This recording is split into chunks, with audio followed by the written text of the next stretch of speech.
La porte s'ouvrit violemment sous la pluie battante de cette nuit parisienne. Et là se tenait Marie. Trempée jusqu'aux os.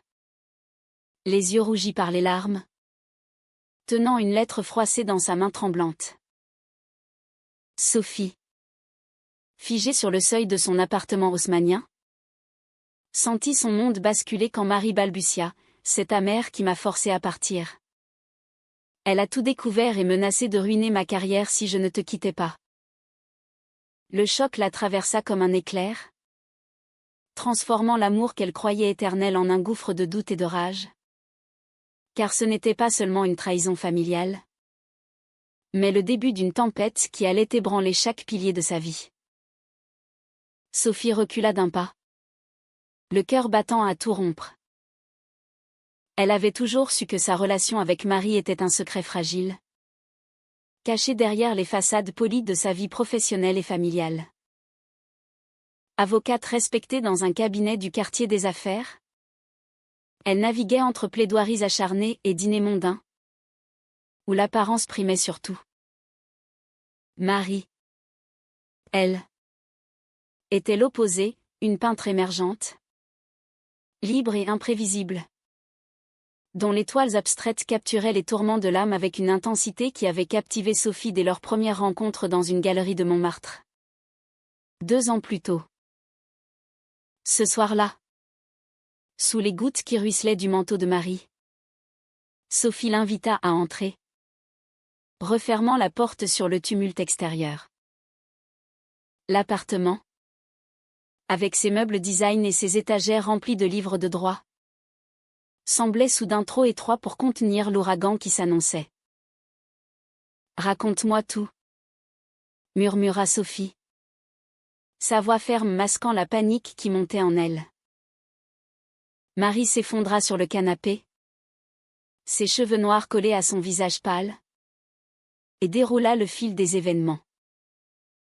Cela avait commencé par un appel anonyme à la galerie où Marie exposait. Une voix froide avait insinué des rumeurs sur sa vie privée, menaçant de boycotter ses œuvres si elle persistait dans cette liaison immorale. Puis, une lettre était arrivée, signée de la main de la mère de Sophie, une femme d'affaires influente de la haute société lyonnaise, qui n'avait jamais caché son aversion pour tout ce qui déviait de la norme. Sophie écouta, les poings serrés. Sa mère, qu'elle admirait et craignait à parts égales, avait toujours dicté les règles, un mariage arrangé avec un collègue prometteur, une vie tracée au cordeau, sans place pour les « caprices », comme elle appelait l'orientation de Sophie. Mais découvrir que cette femme, qui l'avait élevée avec une main de fer, était allée jusqu'à traquer Marie et la harceler, c'était un coup de poignard. Elle m'a dit que si je ne rompais pas, elle utiliserait ses connexions pour me blacklister dans tout le milieu artistique parisien, sanglota Marie. J'ai tenu bon au début. Mais quand elle a mentionné ta carrière, elle a dit qu'elle te déshériterait, qu'elle ruinerait ton partenariat au cabinet. La rage bouillonna en Sophie. Elle se leva d'un bond, arpentant la pièce comme une lionne en cage. Comment sa propre mère avait-elle pu franchir cette ligne? C'était plus qu'une ingérence, c'était une déclaration de guerre contre son identité même. Sophie avait lutté des années pour réconcilier son amour pour Marie avec les attentes familiales, feignant des relations hétérosexuelles lors des repas de famille, mentant sur ses week-ends pour couvrir leurs escapades. Mais maintenant, le masque tombait. Elle attrapa son téléphone, prête à composer le numéro de sa mère. Mais Marie l'arrêta. « Attends, Sophie. Si tu l'affrontes maintenant, elle n'hésitera pas à tout révéler publiquement. Pense à ton travail, à nos vies. » Ces mots la stoppèrent net. Le cabinet où elle travaillait était conservateur, dirigé par des hommes aux idées rigides. Une révélation sur sa sexualité pourrait signifier la fin de sa progression? Des murmures dans les couloirs? Des clients qui se retirent. Et pour Marie, dont la carrière dépendait de mécènes et de critiques, c'était un suicide professionnel. Elles restèrent assises en silence, la pluie martelant les fenêtres, tandis que Sophie pesait le prix de chaque option. Rompre? Impensable. Affronter sa mère? Risqué. Fuir ensemble? Une illusion romantique qui ignorerait les réalités cruelles de la société française, où les préjugés persistaient malgré les lois progressistes. Le lendemain matin, Sophie se rendit au bureau avec une détermination nouvelle. Elle annula ses rendez-vous et passa la journée à rassembler des preuves, emails, enregistrements potentiels, tout ce qui pourrait contrer les menaces de sa mère. Mais au fond d'elle, un doute s'insinuait. Était-ce vraiment une trahison? Ou sa mère agissait-elle par un amour tordu, croyant protéger sa fille d'un monde hostile? Marie, de son côté, décida de confronter la galerie, affirmant que les rumeurs étaient infondées. Mais le mal était fait, 2 acheteurs potentiels s'étaient rétractés. Le soir, elles se retrouvèrent dans un café discret du Marais, quartier où leur amour avait fleuri loin des regards. « On ne peut pas laisser ça nous détruire ?» déclara Sophie, prenant la main de Marie sous la table. Mais déjà, les fissures apparaissaient. Marie, habituée à la liberté, commençait à questionner si cet amour valait les sacrifices constants. Sophie, elle, se sentait piégée entre loyauté familiale et authenticité personnelle. Ce qui avait commencé comme une nuit de choc se muait en une série de choix déchirants, où chaque décision portait le poids d'une perte inévitable. Au fil des jours, la pression monta. La mère de Sophie appela, feignant l'innocence, invitant sa fille à un dîner familial à Lyon. « Viens avec ton ami. Celui du cabinet ?» insista TL. Sophie raccrocha, le cœur lourd. Elle savait que refuser signifierait une confrontation ouverte. Marie, sentant la tension, proposa une pause, peut-être qu'on devrait se donner du temps. Mais Sophie refusa, craignant que ce ne soit le début de la fin. Elles passèrent la nuit à discuter, pesant les pour et les contre, chaque argument révélant des failles plus profondes dans leur relation. Finalement, Sophie prit une décision audacieuse, elle irait à Lyon. Affronterait sa mère en personne, sans avertir Marie. C'était un risque calculé, mais elle espérait que la confrontation directe pourrait apaiser les choses. En montant dans le TGV, elle ignora les appels de Marie, se convainquant que c'était pour le mieux. Mais à mi-chemin, un message arriva, « Ta mère m'a contacté à nouveau. Elle dit que si tu viens, elle acceptera de discuter. » Le piège se refermait. Et Sophie réalisa trop tard qu'elle marchait droit dans un guêpier familial.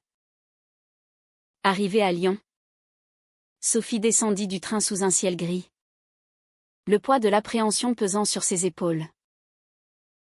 La maison familiale, une villa bourgeoise aux volets bleus, l'accueillit comme un souvenir oppressant de son enfance, des règles strictes, des attentes élevées, et un silence assourdissant sur tout ce qui touchait à l'émotionnel. Sa mère, Élise, l'attendait sur le perron, élégante dans son tailleur Chanel, un sourire forcé aux lèvres. « Ma chérie, quel plaisir de te voir. Entre.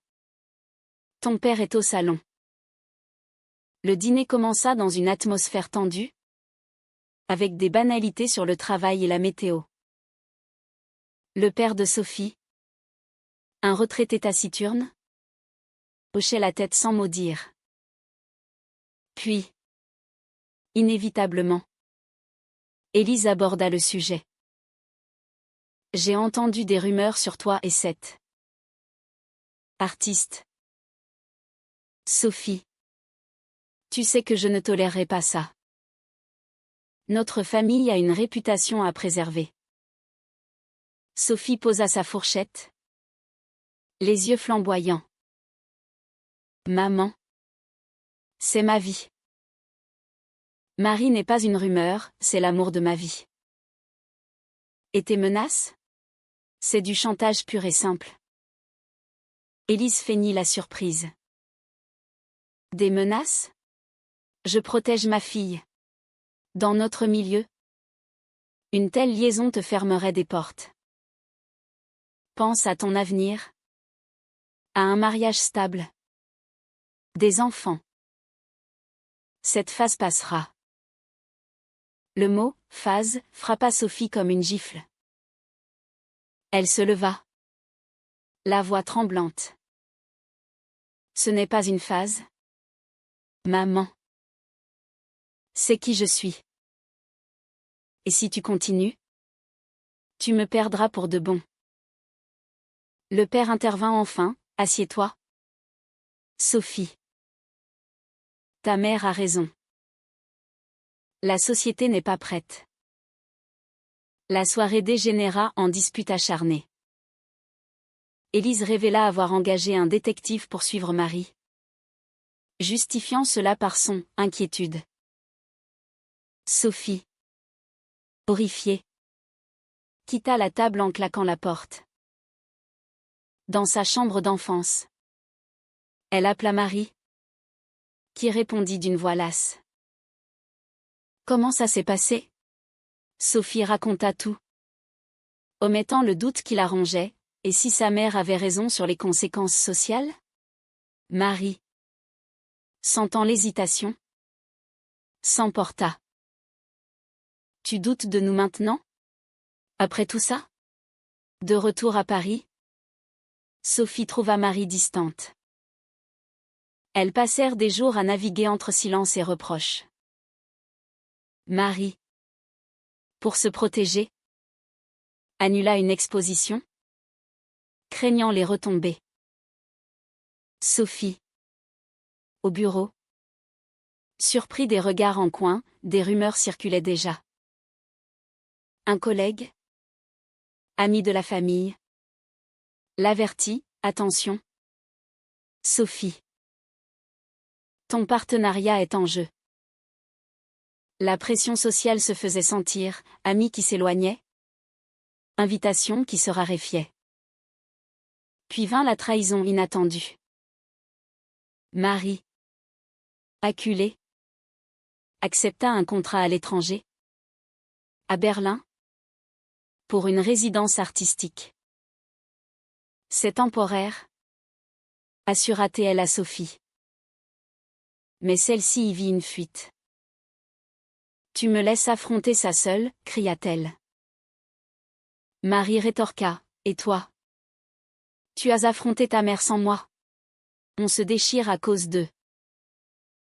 Leur dispute culmina en une nuit de larmes, où chacune accusa l'autre de faiblesse.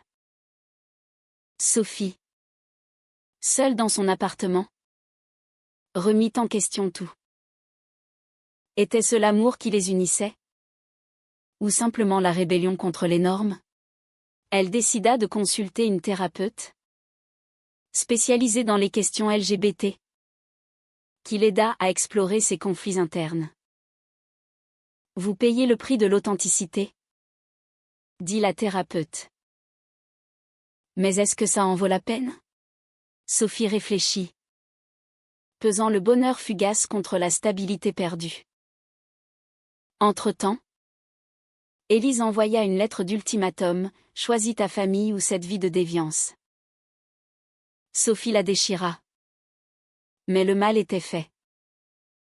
Marie, à Berlin, Envoya des messages sporadiques, signe d'une distance grandissante.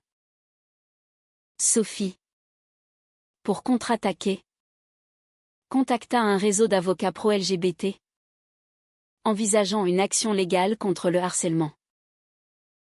Mais cela signifiait exposer tout publiquement, risquant sa carrière. Un soir, un appel de Marie changea la donne. Je reviens. On ne peut pas laisser gagner. Sophie, soulagée, prépara leur retrouvaille. Mais à l'aéroport, Marie arriva avec une nouvelle, elle avait rencontré quelqu'un, une galeriste allemande, qui lui offrait soutien sans drame. Ce n'est pas de l'amour, juste du réconfort, avoua-t-elle. Sophie, brisée, comprit la trahison, Marie avait cédé à la facilité. La confrontation fut explosive. Tu m'abandonnes pour éviter les ennuis, hurla Sophie. Marie pleura, non. Pour survivre. Ton monde nous tue. Elles se séparèrent en ennemies, chacune portant le fardeau de décisions hâtives. Sophie, seule, affronta sa mère une dernière fois par téléphone. C'est fini avec Marie. Mais pas à cause de toi. À cause de nous. Élise triompha, ignorant le vide qu'elle avait creusé. Les mois suivants furent un tourbillon de solitude pour Sophie. Elle se plongea dans le travail, acceptant des affaires pro bono pour des causes LGBT, transformant sa douleur en action. Au cabinet, elle affronta les rumeurs de front, déclarant ouvertement son orientation lors d'une réunion. Certains collègues s'éloignèrent, mais d'autres la soutinrent, révélant un réseau inattendu de solidarité. Le partenariat fut retardé, mais pas annulé, elle paya le prix d'une promotion manquée. Marie, à Berlin, regrettait sa décision.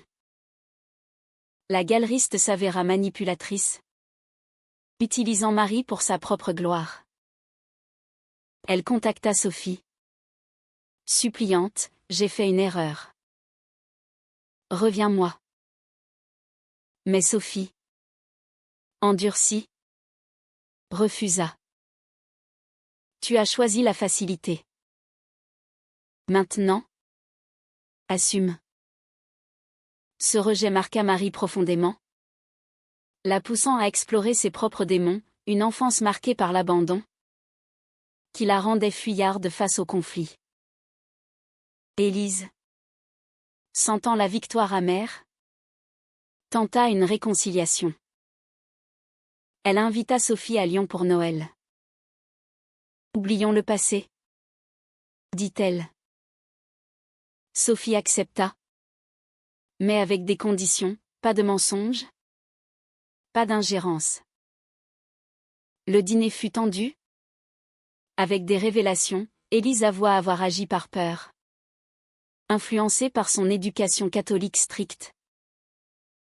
J'ai vu des amis rejeter leurs enfants pour moins que ça. Je ne voulais pas te perdre. Sophie, émue mais ferme, répondit, tu m'as presque perdu en essayant de me sauver. De retour à Paris, Sophie rencontra Camille, une activiste lesbienne de 32 ans, lors d'un événement associatif. Camille, avec ses cheveux courts et son énergie combative, incarnait la résilience que Sophie admirait. Elles se lièrent d'amitié, partageant des histoires de lutte similaires. Mais Sophie hésitait, hantée par la trahison de Marie. Camille la poussa, l'amour vrai demande du courage, pas de la perfection. Pendant ce temps, Marie revint à Paris, déterminée à reconquérir Sophie. Elle organisa une exposition thématique sur les amours brisés, où une toile centrale représentait leur histoire. Sophie, informée par une amie, s'y rendit incognito.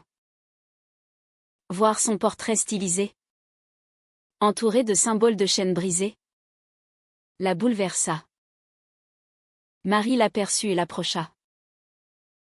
C'est ma façon de m'excuser. Sophie, les larmes aux yeux, murmura, trop tard. Tu m'as blessé trop profondément. La confrontation attira l'attention, un critique influent, ami d'Élise, publia un article insinuant des détails intimes. La presse s'empara de l'affaire, transformant leur drame personnel en scandale social. Sophie fut harcelée par des journalistes, son cabinet mis sous pression. Marie, culpabilisée, tenta de réparer en donnant une interview. J'ai trahi l'amour de ma vie par peur. Ne jugez pas sans connaître les pressions. Sophie, furieuse, la confronta chez elle. Tu as tout exposé. Marie répliqua, pour nous libérer. Les secrets nous tuaient. Leur dispute révéla des vérités enfouies. Sophie avait elle-même hésité à s'engager pleinement, craignant les conséquences. J'ai payé le prix de ta lâcheté, accusa Sophie. Marie, brisée, partit, laissant Sophie face à un miroir cruel. Avec Camille, Sophie explora une nouvelle relation, prudente mais prometteuse. Elles affrontèrent ensemble les préjugés, un dîner avec des amis où des remarques homophobes fusèrent, testant leurs liens. Camille, militante, riposta avec éloquence, inspirant Sophie à embrasser pleinement son identité. Élise, lisant les articles, appela Sophie en larmes. J'ai eu tort. Viens. Parlons. Sophie accepta une rencontre neutre à Paris. Élise admit ses erreurs, mon amour était possessif. Je vois maintenant le mal que j'ai causé. Sophie pardonna partiellement, mais imposa des limites. Accepte-moi tel que je suis. Ou perds-moi. La tension culmina quand Marie, désespérée, contacta Élise directement. Aidez-moi à la récupérer. Élise, changée, refusa, c'est à elle de décider. Marie, réalisant son erreur, décida de quitter Paris pour de bon, acceptant un poste à New York. Avant de partir, elle envoya une lettre à Sophie, je t'ai aimé mal, mais sincèrement. Adieu. Sophie, lisant ces mots, sentit un chapitre se clore. Avec Camille, elle bâtit un avenir, mais les cicatrices restaient. La société, impitoyable, continuait de juger. Mais Sophie avait appris le prix de l'authenticité. Les saisons passèrent, et Sophie s'épanouit dans sa nouvelle vie avec Camille. Elles emménagèrent ensemble dans un loft du canal Saint-Martin, symbole de leur engagement. Camille, avec son activisme, encouragea Sophie à plaider pour des causes LGBT au tribunal, transformant son cabinet en un bastion progressiste. Mais les ombres du passé persistaient, des appels anonymes, des regards hostiles dans la rue, rappelant que la tolérance française était superficielle. Élise, en quête de rédemption, visita Paris. Elle rencontra Camille, s'efforçant d'être ouverte. Vous semblez heureuse, ma fille. admit-elle. Sophie, prudente, répondit, grâce à mes choix. Pas malgré eux. La visite se passa sans drame. Mais Élise confia ses propres luttes, un mariage sans passion. Une vie dictée par les conventions. Jean vit ta liberté. Sophie, touchée, vit sa mère sous un nouveau jour, une victime des mêmes chaînes qu'elle avait imposées. Marie, à New York, connut le succès. Mais le vide l'envahit. Elle écrivit un livre sur leur histoire, anonymisé, explorant les thèmes de trahison et de résilience. Le livre devint un best-seller en France, ravivant les débats sur les pressions familiales dans la communauté LGBT. Sophie le lut, reconnaissant leur passé, et ressentit une mixture de colère et de pitié. Un jour, un email de Marie arriva, « Mon livre est pour toi. Pardonne-moi. » Sophie, avec Camille, décida de répondre. « Je te pardonne, mais je ne reviens pas. Vis ta vie. » Ce fut une libération, fermant la porte sur les regrets. Pourtant, un nouveau conflit surgit. Le père de Sophie, malade, demanda à la voir. À Lyon, il révéla avoir su pour elle depuis longtemps, mais avoir laissé Élise gérer par peur. J'ai été lâche. Sophie, en larmes, le serra dans ses bras. Sa mort, peu après, la força à affronter le deuil et les héritages familiaux. Élise, veuve, se rapprocha, acceptant enfin Camille comme partie de la famille. Au travail, Sophie affronta un ultimatum, un client conservateur menaça de partir si elle continuait ses plaidoiries pro-LGBT.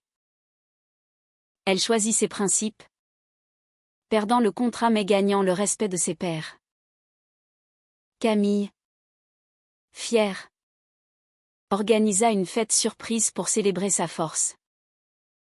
Mais la société frappa à nouveau. Un article diffamatoire, inspiré du livre de Marie, accusa Sophie de manipulation. Elle poursuivit en justice, transformant le procès en plateforme pour dénoncer les discriminations. Camille témoigna, révélant ses propres batailles. La victoire fut douce, mais épuisante, Sophie paya le prix d'une exposition médiatique intense.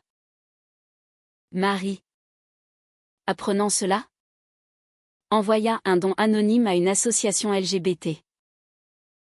C'était son acte de rédemption, silencieux mais significatif. Sophie et Camille, renforcées, planifièrent un mariage civil. Les invitations allèrent à la famille et amis, testant les loyautés. Élise accepta d'être témoin, un geste symbolique de guérison. La veille du mariage, un appel anonyme menaça, « Les pervers comme vous ne méritent pas le bonheur. » Sophie, terrifiée, douta. Camille la rassura, « C'est le prix de notre visibilité. » On continue. Le mariage fut beau. Sous le soleil parisien, mais marqué par l'absence de certains, rappelant les divisions persistantes. Post-mariage, elles affrontèrent la réalité, des voisins hostiles, des refus de services subtils. Sophie, enceinte via PMA, craignit pour leur enfant. Est-ce égoïste d'imposer ça à un innocent, se demanda-t-elle. Camille répondit, non. C'est courageux. On lui apprendra la force. Les conflits internes ressurgirent, Sophie regrettait parfois la simplicité d'une vie hétéronormative. Mais chaque regard complice avec Camille valait les luttes. Les années s'écoulèrent, et la famille de Sophie et Camille s'agrandit avec l'arrivée de leur fille, Léa. Élever un enfant dans un foyer lesbien exposa de nouveaux défis, regard curieux à l'école. Question innocente de Léa sur « Pourquoi de maman ?» Sophie, maintenant associée senior, utilisait son influence pour plaider des réformes, payant le prix d'une vie publique scrutée. Élise, grand-mère attentive, évolua, elle rejoignit un groupe de soutien pour parents d'enfants LGBT, transformant sa culpabilité en advocacy. J'ai perdu du temps, confia-t-elle à Sophie. Leur relation, guérie mais fragile, devint un modèle de réconciliation. Marie, de retour en France après des années, contacta Sophie pour une exposition rétrospective. Pas pour nous raviver, mais pour clore. Sophie accepta, emmenant Camille à la galerie. Elles se revirent, Marie, mûrie, avec une partenaire stable. J'ai appris de mes erreurs, dit Marie. Sophie, sereine, répondit, moi aussi. Merci pour les leçons douloureuses. La soirée fut émouvante, avec des toiles évoquant leur passé. Un critique nota, l'art naît de la trahison et de la guérison. Sophie rentra chez elle. Réfléchissant au choix, avait-elle sacrifié trop pour l'amour? Léa grandit, affrontant ses propres préjugés à l'adolescence. Pourquoi on est différente, demanda-t-elle un jour. Sophie, avec Camille, expliqua l'amour sous toutes ses formes, enseignant la résilience. Mais un incident scolaire des moqueries raviva les blessures.